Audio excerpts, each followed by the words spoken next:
ये कहानी है अंडरवर्ल्ड डॉन की, जिसने 2 दशक तक मुंबई को खून के आंसू रुलाए थे। लेकिन सवाल अब ये उठ रहा है कि क्या अब मुंबई आज़ाद चंगुल से निकल चुका है? क्या अब मुंबई में गैंग वॉर बंद हो चुका है? लेकिन सवाल फिर से वही कि क्या अनमोल विश्नोई को अमेरिका से भारत लाए जाने पर क्या लॉरेंस गैंग पर शिकंजा कसा जा चुका है?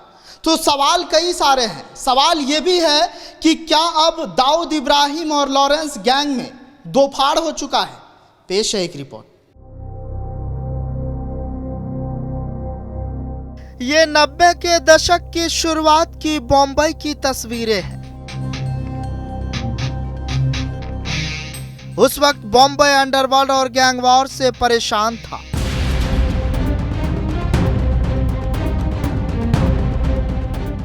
दाऊद इब्राहिम तब तक एक बड़ा डॉन बन चुका था।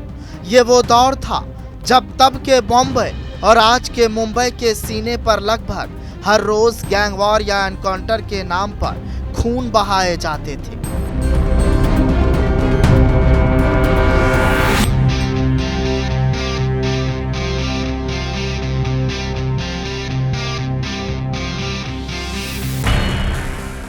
ये वो दौर था जब हर साल औसतन 100 से 125 लोग गैंग वॉर या एनकाउंटर के नाम पर मारे जाते थे। बॉलीवुड, बिल्डर, बार मालिक और छोटे बड़े बिजनेसमैन एक्सटॉर्शन मनी वसूलना आम बात थी। तब मुंबई पुलिस पर चौतरफा दबाव था। इसी दबाव के चलते मुंबई पुलिस ने आखिरकार ये तय किया कि वो मुंबई से अंडरवर्ल्ड का सफाया करके रहेगी।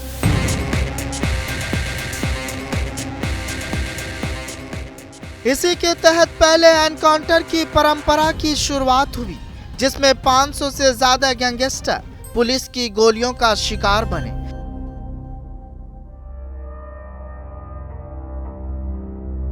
ऐसे कई एनकाउंटर पर सवाल भी उठे, लेकिन इन्हीं एनकाउंटर ने कई एनकाउंटर स्पेशलिस्ट को तब सुर्खियां भी दी।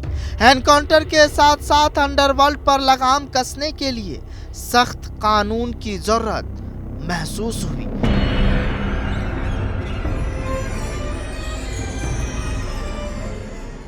तो Maharashtra control of organised crime act यानी मकोका जैसे कानून लाए गए। धीरे धीरे ये तमाम कदम रंग दिखाने लगे। हजारों छोटे बड़े गैंगस्टर अब जेल में थे।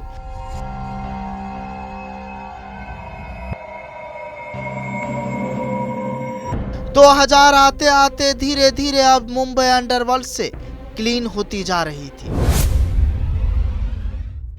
2003 में दाऊद के छोटे भाई इकबाल कासकर को दुबई से डिपोर्ट कर मुंबई लाए जाने के बाद धीरे धीरे दाऊद गैंग ने भी मुंबई में अपना ऑपरेशन पूरी तरह बंद तो नहीं की, लेकिन कम कर दिया था। अब 2025 में लॉरेंस का भाई अनमोल विश्नोई को अमेरिका से भारत लाया गया है। अभी फिलहाल अनमोल विश्नोई NIA के गिरफ्त में है, लेकिन सूत्र बताते हैं कि अनमोल का एनकाउंटर हो जाएगा। लेकिन कहानी के उस पार दाऊद की पूरी अनसुनी कहानी क्या है?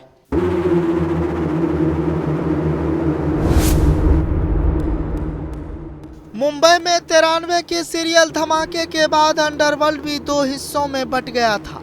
एक राष्ट्रभक्त अंडरवर्ल्ड और दूसरा राष्ट्र विरोधी अंडरवर्ल्ड। और इसी के साथ अंडरवर्ल्ड में हिंदू मुस्लिम को लेकर भी बंटवारा हो गया। छोटा राजन ने खुद को राष्ट्रभक्त डॉन घोषित करवा दिया, जबकि 93 के ब्लास्ट के बाद दाऊद को राष्ट्र विरोधी डॉन।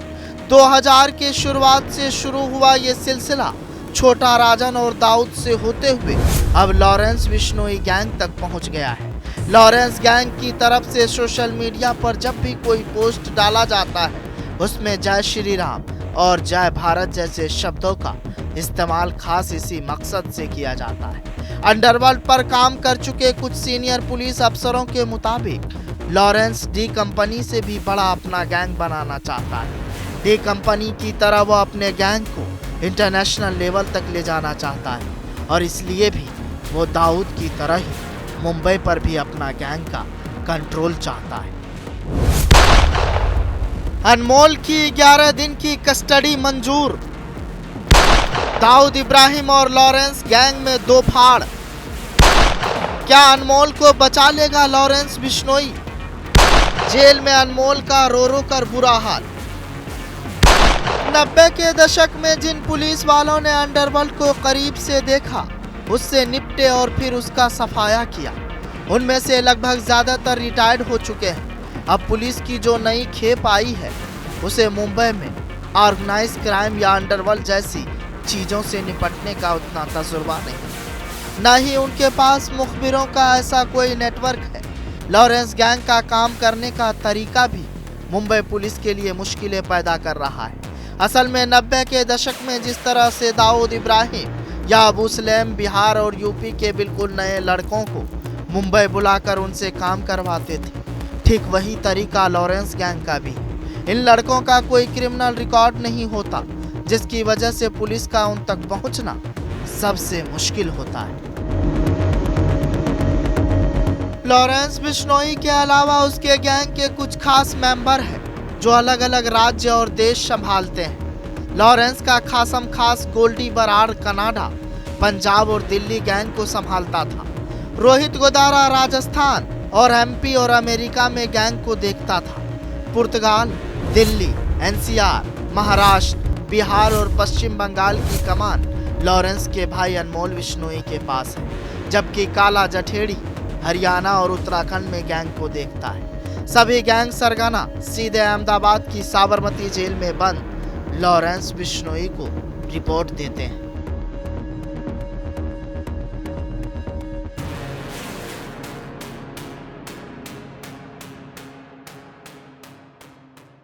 हालांकि कमाल यह है कि लॉरेंस और बाहर बैठे उसके गैंग के बीच जिस कनेक्शन को काटने के लिए गृह मंत्रालय ने ये खास आदेश लाया था, वो कनेक्शन ही आज तक नहीं कटा। वरना जेल में रहते हुए भी लॉरेंस का गैंग इस तरह ना किसी की सुपारी ले पाता और न ही किसी को धमका पाता। लेकिन सबसे बड़ा सवाल कि अनमोल बिश्नोई का एनआईए में गिरफ्त होना, इससे लॉरेंस गैंग अब बौना हो गया है। इस मुद्दे को लेकर आपकी क्या राय है, कमेंट कर बताइएगा ज़रूर। कैमरे के पीछे अली है, मेरा नाम सद्दाम करीमी है। आप मुझे जनतंत्र पर सुन रहे हैं, शुक्रिया।